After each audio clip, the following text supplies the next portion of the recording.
অসুস্থ শরীর নিয়েও সংসারের কাজ করতে হচ্ছে।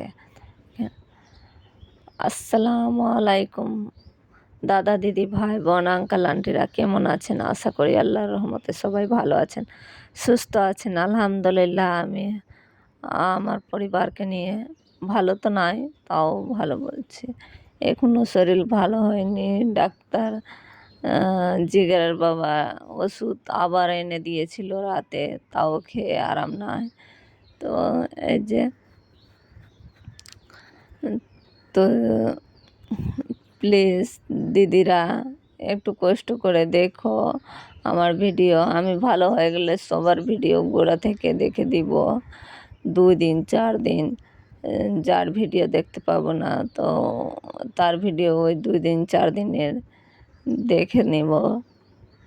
ওই যে কমেন্ট করতে হচ্ছে, ওইটাই ভিডিও যদি এমনি চালু রেখে দিই তো হয়ে যাবে। কমেন্ট করতে হচ্ছে বারবার, মোবাইলের কাছে মাথা প্রচণ্ড ঘুরে পড়ে যাব সব সময়। তো কোনো রকম এখন সকালে উঠে আমার ছেলেরা বলল কি, মা নাস্তা বানিয়ে দাও। তো নাস্তা তো দাঁড়িয়ে দাঁড়িয়ে, মানে রুটি পরোটা করতে গেলে দাঁড়িয়ে দাঁড়িয়ে অনেকক্ষণ থাকতে হবে, আর আমি দাঁড়িয়ে থাকতে পারছি না।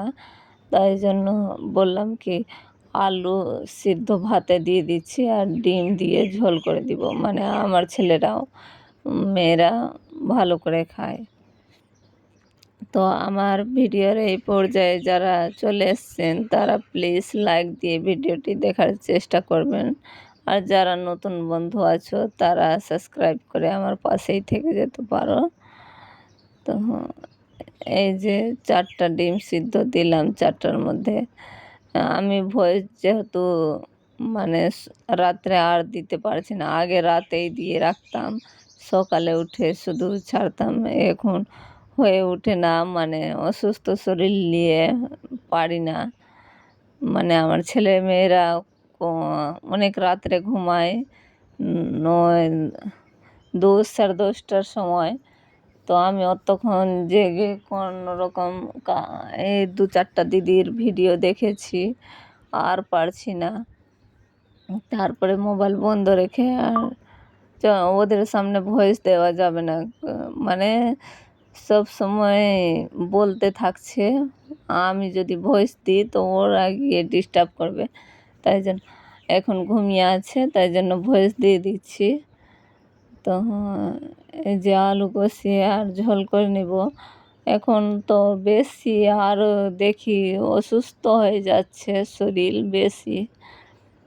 তো কারেন্ট তো এসছে, কালকে বলেছিলাম ভিডিওতে 12টার সময়। তো ওই যে যাচ্ছে কোনো সময় 10 মিনিট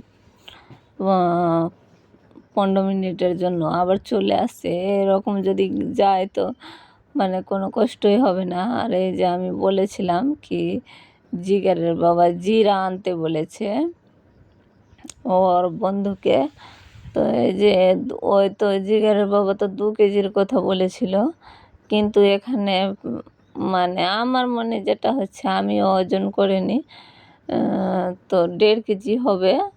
আর ওকেও জিজ্ঞেস করছি কি কতটা আছে জিরা, তো বলছে না, বলছে মানে আমি জানি না এইভাবে করে বলছে। তার মানে আমি বলছি কি টাকা দিব, কত হয়েছে, টাকা কে নেবে। ওই জন্য কারো হাত দিয়ে কোনো জিনিস আমি সহজে আনতে বলি না। আগে যার জিগারের বাবার বন্ধুত্ব ছিল, মানে এইভাবেই আমরা করতাম, আর এখনও করি। এখন নাই বলে করি না এটা না, মানে ওকে আমি দিতাম যদি 200-400 টাকার জিনিস, তো আমি ওর কাছ থেকে টাকা নিতাম না। আর যেহেতু আমাকে এনে দিয়েছে তো ওই নিবে না, এইভাবে করে আমার চাচাতো দেবররা আমাদের বাচ্চার পিছনে তো দিনে 200 টাকা ও খরচ করে দেয়, তো নিবে না। ছোট যখন ছিল, তো এখন তো বড় হয়ে গেছে, দোকানের বেশি খায় না। তখন আমার ছেলে যেহেতু অনেক আদরের ছিল, আমার চাচাতো দেবররা বাজার নিয়ে গিয়ে এটা ওটা নিয়ে দিয়ে ভরে দিল। মানে অনেক করেছে, আমি বলবো না কি আমার করেনি, অনেক করেছে।